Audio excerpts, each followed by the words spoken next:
Right. Completely unsurprisingly, our speaker for this evening at our Treasurer's Lecture is our Treasurer, the Right Honourable Sir Geoffrey Vos. When at the bar, the Treasurer practiced in Commercial and Chancery. He was appointed a High Court Judge in 2009 and a Court of Appeal Judge in 2013, and became Master of the Rolls in January 2021. As Master of the Rolls, he is also Chair of both the Civil Justice Council and the Civil Procedure Rule Committee.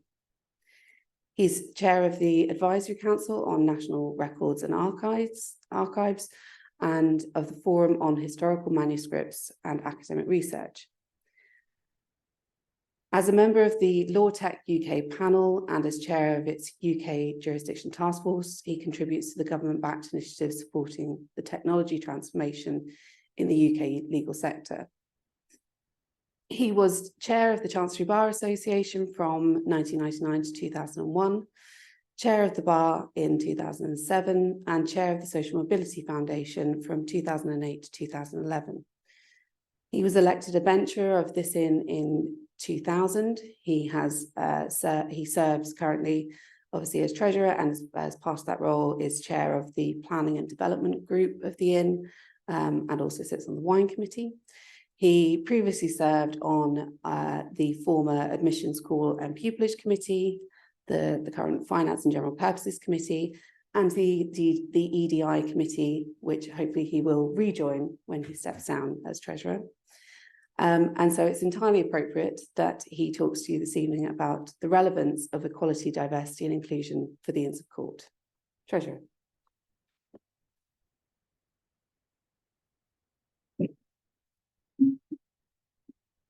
Well, thank you, Faye. If you can't hear me, shout. Can I first invite the people who are all crunched up at the back there to come and sit at the front, and you will hear better, see better, maybe even get a little more out of the lecture than being all crunched up back there. I've sat back there, and it's an awful place to listen to anybody talking. You don't feel as if you're included. And since the lecture is about inclusion, it's much better to come and hear it at the front. There's a whole row of empty seats right at the front. And even right at the front, although the chairs are less comfortable right at the front, because they're not so well padded. Is that okay? Is that coming through okay for the people online? I think so. I haven't heard anything. Good. Okay. Thank you very much. That's brilliant. Now, let me first of all say, because this is the Treasurer's lecture, that it has been a real honour for me to have been the 516th Treasurer of Lincoln's Inn. And I've really enjoyed hugely performing the role of Treasurer and making what probably is inevitably only an incremental contribution to the development of the Inn, because I only have 1 year in office. And the occasion of this lecture marks that single year of office is now drawing to its conclusion. But some of you will remember that at my inauguration, I said that the most important thing about diversity for an historic institution like Lincoln's Inn was to ensure that everyone, whatever their background, ethnicity, religion, or other characteristics, can feel comfortable in participating in all our activities. And it won't surprise you to hear that I still think that is the case. And I want to develop that theme at the end of my year as really a bookmark for the future. And some of you will recall that at the end of 2002, my predecessor, the immediate past treasurer, as we call them, Jonathan Crowe, introduced the idea that the inn's traditional Christian grace, said before all meals in the inn, excluded many of our non-Christian members. And the matter was discussed in council, and an almost unanimous view was expressed from benchers that we would be better to move towards the use of a non-religious or non-sectarian grace before meals, except after chapel services and chapel events. The new grace, or giving of thanks, has been very well received by benchers of all faiths and none. Or at least that's what we thought, until the silly season for news took place this last August. And at that point, some of our national newspapers got hold of it and ran some fairly ill-informed articles about how Lincoln's Inn was abandoning Christianity after 400 years of chapel worship at the inn. Now, nothing could have been further from reality, but reality is not always the best basis for news stories, as some of us know. And I was quoted in the coverage that followed as having said, it's a priority to continue to enhance the relevance of the inn to all our members and to build an increasingly inclusive environment. And it won't surprise you to hear that I still wholeheartedly endorse that sentiment too. But these newspapers also became aware that Council had decided this year formally to abandon the use of the term masters of the bench and to adopt instead the universal use of the term members of the bench, or simply benchers. Now, that was not a revolution, because Lincoln's Inn had been using the term benchers in preference to masters of the bench for years anyway. And I have for a long time felt uncomfortable when non-male benchers are addressed as master, just as I'm uncomfortable at the use of the term master to mean judge in the High Court. But that said, at least, the term master in the High Court has its origins in the 11th or 12th century, when there were 6 masters in Chancery, masters of the Chancery of England, where writs were prepared and issued. And the term Master of the Rolls dates from the same era, since the Master of the Rolls was from the appointment of John de Langton in May 1286, the Deputy Private Secretary to the King, in his Chancery, assisting the Lord Chancellor. And interestingly, in much historic literature, the Master of the Rolls was first known as Keeper of the Rolls. And I have mooted a return to that title when we appoint the first non-male Master of the Rolls, as I hope will happen sooner rather than later. Up to now, there have been 98 white men as Master of the Rolls. There we go. The third change we've made in the last year at Lincoln's Inn is to make the process by which we appoint future treasurers more transparent. It was previously a somewhat opaque procedure, which tended routinely to throw up treasurers from similar demographics. And the new process allows everyone to put themselves forward and introduces wide and open consultation upon those most suitable to join the cursors for appointment as Keeper of the Walks, the first rung on that ladder. And the fourth thing we've done is we have reported in Lincoln's Inn this year on our EDI survey conducted across the Inn's membership in 2022. And the survey showed that amongst all the Inn's members, 12.4% had experienced or witnessed bullying, harassment, or discrimination. But sadly, nearly a quarter of members from ethnic minority backgrounds had experienced these behaviors, and 20% of disabled members and 16% of female members, considerably higher than the average. And less than half of such incidents were, again, sadly, reported. We are reinforcing steps to ensure compliance with our code of conduct, which we published at the end of last year, setting up an anonymized reporting mechanism And we've established a program of diversity and inclusion training and awareness, raising for training and awareness raising, I should say, for benchers and those volunteering to help the inn. And we're taking a series of other measures to tackle non-inclusive behaviours in general and bullying, harassment and discrimination in particular. And I should say, because it is the case, that I wholeheartedly welcome all of these developments within the inn. So let me leave these local issues aside, because I want to talk this evening about the most pressing problem of diversity in the legal sector more broadly, so as to include the legal professions, the judiciary, and the Inns of Court. Now, let me talk about inclusion. I've been saying for some years that, in my view, one of the main issues is the problem of inclusion. The legal professions, the Inns of Court, and the judiciary are historically and possibly necessarily hierarchical.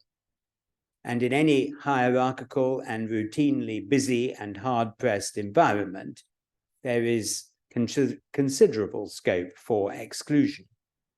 But these factors make it all the more important that the more senior lawyers and judges in every work location lead by example. And there is sometimes doubt, even misunderstanding, about what can and should be done to create a more inclusive environment and to provide legal communities and a judiciary that welcome and draw on the best from all sections of society. Now, this evening, I'm not going to delve into statistics, but both the legal professions and the judiciary have had some significant success in recent years in attracting and even retaining more women, more people from less privileged backgrounds, and more people from some, but not all, minority backgrounds. But speaking generally, the retention bit has been the most challenging. So why is it, I might ask rhetorically, that for some years now, there's been a fairer gender and ethnic balance entering and starting to practice law, but a less good balance amongst the senior members of the legal profession and amongst King's Counsel? Why is it that the same applies in the judiciary? In the judiciary, we have a reasonable number of women and diverse judges entering the junior ranks of the judiciary, but many less at higher levels. In the High Court, for example, only 32% of judges are women. In the Court of Appeal, only 24% of judges are women.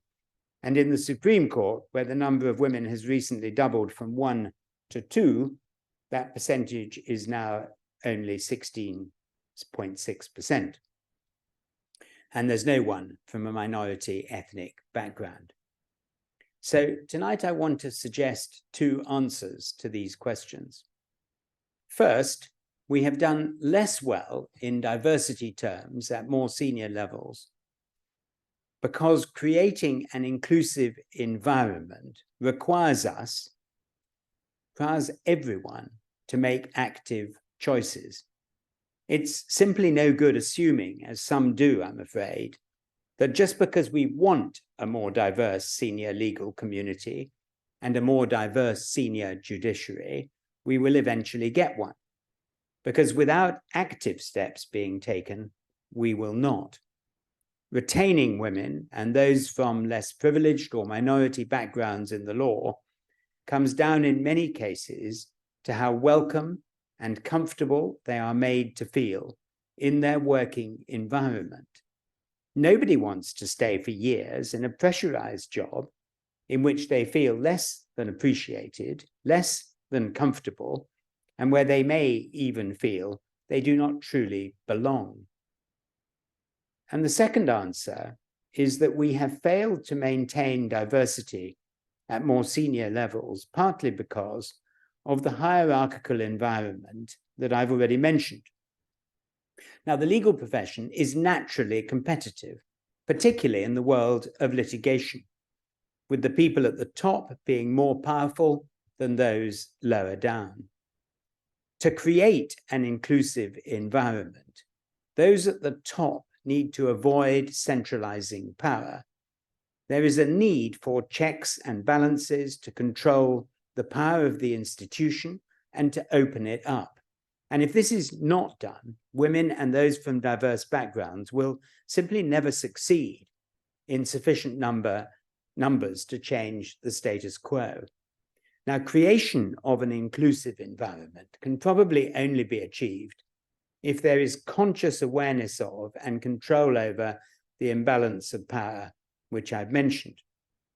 And it's worth noting that even where we have individual examples of women and diverse lawyers and judges breaking through into the higher echelons, that does not make the task complete, because diverse lawyers and judges at lower levels will no more challenge diverse judges and lawyers at higher levels than undiverse ones, unless power is actively distributed, allowing and encouraging a more inclusive environment to prevail. And that's why we talk about empowerment in this context. Unless people at lower levels are empowered in the true sense of that word, those excluded will, with few exceptions, not hang around long enough to rise to the hierarchical peak. And this, I'm afraid, is what we have seen happening in recent years. So let me start with the first of those two answers, the creation of an inclusive environment. And let me start with the active choices we all need to make if we are really to build an inclusive environment. And the first thing to understand is that this requires hard work. Everyone can do better. Nobody is exempt. Almost everyone, for example, without offending anybody, makes thoughtless comments, adds a little to the discomfort of others, and does so more when they are under pressure than when they are not. And this is why I feel so strongly that inclusivity training is so important. My own experience bears this out. When I was a youngish barrister back in the 1980s, I thought, to be honest, that all the talk about diversity, which was then becoming fashionable, was much overstated. I thought anybody could get on if they stuck at it. And eventually I was persuaded to do a one-day course on diversity. And I found it literally, for me, life-changing. I realized for the first time that there was a real problem that needed to be tackled. And more importantly, I realized that there was something that I personally could and should do to improve my own attitudes and my own actions in this area. Now, I've tried to do so actively ever since, but it is an ongoing process. I remind you, nobody is perfect. Nobody can say that there is not some more that they can do. And in the judiciary, I have supported initiatives and training to promote inclusive behaviours.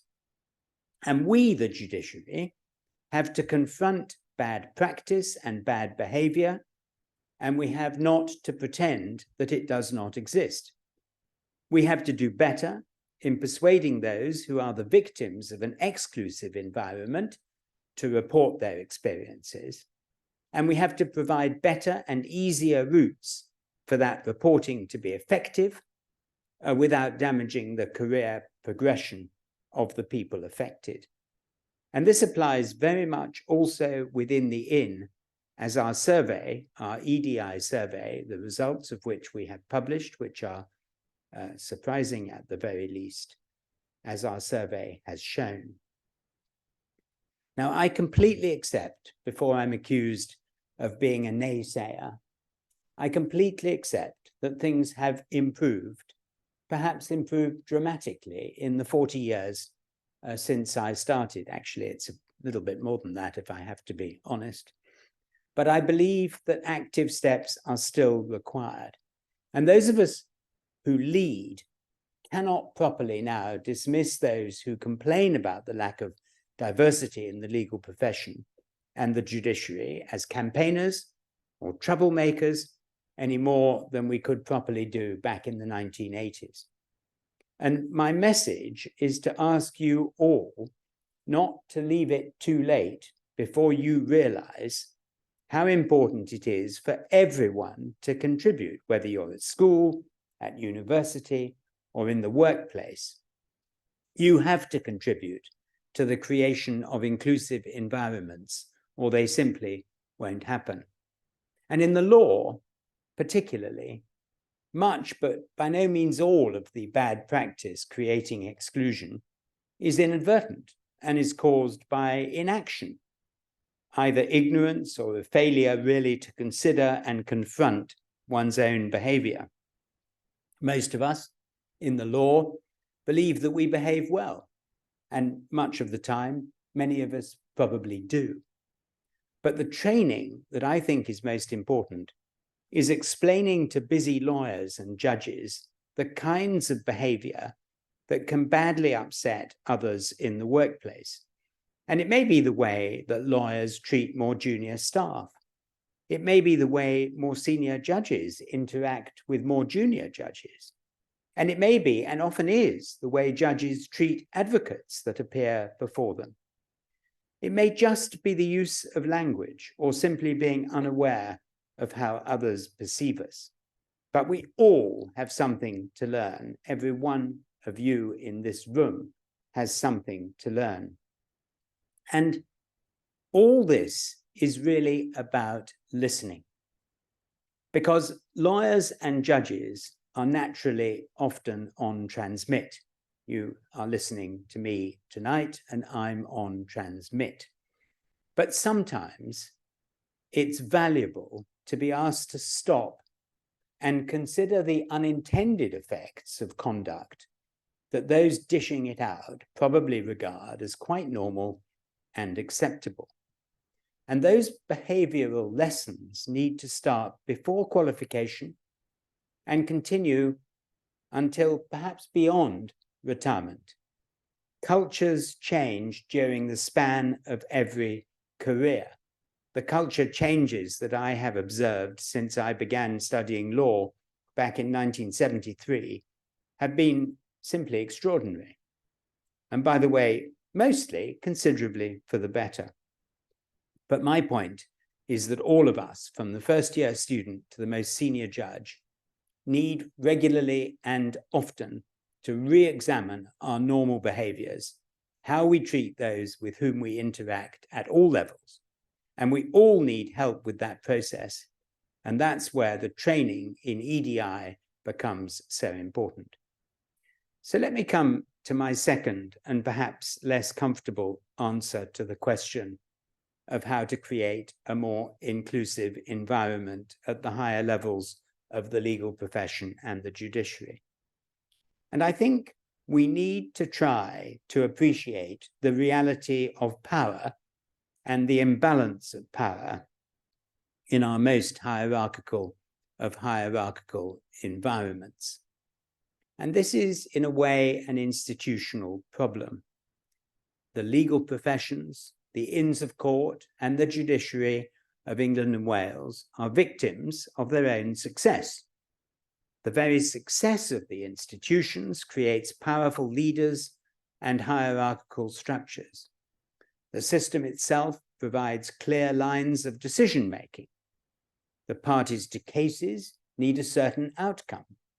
The judge is the authority providing that outcome. But that authority should be worn lightly and should not negatively affect other aspects of judicial activity. Not everything we do is about resolving contested technical legal points. We should be careful to ensure that the way we discharge our administrative responsibilities, our wider powers, our management of people, and our leadership reflects a softer and more inclusive approach. And to make the environment more inclusive, Some of that power has, as I've indicated already, to be spread around. Those without power in the legal sector and the judiciary are frequently women and those from less naturally competitive and privileged backgrounds. If the power is dissipated more widely, these groups are more likely to feel empowered to contribute fully to the system of which we wish them to be a functioning and valued part. And they are likely to continue equitably on their journey through the hierarchy. The system will benefit from their perspective. The problem is, I think, exacerbated by the fact that those who reach the peak of the professions and the judiciary, even if they are themselves diverse, are sometimes unwilling to challenge the structure and governance of the institutions themselves. Some don't want to accept that the system within which they may have spent 30 or 40 years is itself in need of attention. The whole purpose of the justice system is to be fair and just. Lawyers, judges, and preeminently senior lawyers and judges assume that they are fair and just, and more importantly, that the system that has created them is fair and just. But in some ways they're right, but in others they are not. And it takes intellectual courage to challenge the institution that has put you in your place. And I believe that our senior lawyers and judges need that courage to challenge the over-centralization of power. They need to consider the maintenance and introduction of checks and balances, both intra-institutionally and inter-institutionally. They need to encourage ideas and contributions from within. And if that's achieved, the justice environment itself will become more approachable, more inclusive, more welcoming to women and those from different backgrounds and communities. And those more diverse members will be empowered to stay within the system for longer. They will know that it is also their system, that they are valued by that system, and that their contribution matters. They will not feel excluded by the hierarchy itself. And as with the steps I've mentioned to create an inclusive environment, it's not sufficient, I'm afraid, to sit and do nothing. If the most senior people in the profession and the judiciary continue as if nothing is happening, those who have not reached those heights will not be able to challenge them. Now, active steps are needed then to empower the women and the minority lawyers and judges who, like all the rest of us, began at the lower end of the pyramid. Now, we can keep them in the system long enough for them to know that their contribution is valid and valued, so that they can finally emerge at the top of the legal environment, hopefully on a somewhat more inclusive plateau, rather than on quite such an entirely pointy pinnacle. So before concluding on this second point about empowerment, let me offer a little more granular detail. The judiciary is particularly pointy, but so are chambers, solicitors' firms, and the Inns of Court. I mean, I can tell you, I am the very epitome of a pointy pinnacle. In the judiciary, we have very few senior leaders and probably too few intermediate levels of leadership. And this means that the district judge, the deputy district judge, the circuit judge, the recorder, or the fee-paid or salaried first-tier tribunal judge rarely encounter the senior judiciary at all. And it's hard for them to feel truly valued if they never have the chance to talk and engage with the people supposed to be valuing them. We really want our women judges and our judges from less privileged communities and backgrounds to feel empowered to progress within the judiciary. And we must all do more to make sure they feel valued, included, and appreciated along the way. So far as the profession is concerned, the Lady Chief Justice and I and the heads of division have recently made a statement encouraging all senior advocates to consider in every case allocating part of the argument to their juniors. Now that's just one example, but it is a good example of how the pyramid can incrementally be flattened, because at the moment, certainly in my court, in the Court of Appeal, we hear from KCs and we don't hear from juniors. The KCs are mostly men, therefore we don't hear from women. The KCs are mostly white, therefore we don't hear from other people from other backgrounds. So let me conclude, and I will take a few questions. I think the consequence of not taking the need for an inclusive environment seriously is that the system loses some of its best women and minority lawyers and judges. Too many conclude, after encountering bad or perhaps just inconsiderate treatment, that legal practice or the judiciary is not for them. They vote with their feet. And we, the system, is all the poorer for that. So if we did more to create an inclusive working environment, if we did more to empower those within the justice system at lower levels, these people who leave would be more likely to stay. They would feel more comfortable. They would feel happier at work. We would not have to wait 50 years for things to change in the senior judiciary, as one notable senior judge suggested we might have to do. And this is a challenge for all of us and all of you. But I want to end on a positive note. As I've tried to say, things have really improved a lot since 1973, when I started to read law. But there is still much to do. And I think all of you, many of whom are starting out in the legal profession, need to take diversity and good practice in the workplace seriously. We really all have something to learn. And don't leave it too late to make your contribution. And you need also, by the way, to remember what you've learned as you get older, because many young lawyers make all the points that I've been making, only to forget the very same things as they move imperceptibly from junior into senior lawyers and then into the judiciary. As one of my eminent female colleagues told me last week, diversity is having a seat at the table, inclusion is having a voice, and belonging, which I mentioned earlier, is having that voice heard. Our objective must be to make everyone within the legal community and the Inns of Court and the judiciary feel that they belong. People naturally want to stay where they belong, not where they are made to feel that they do not belong.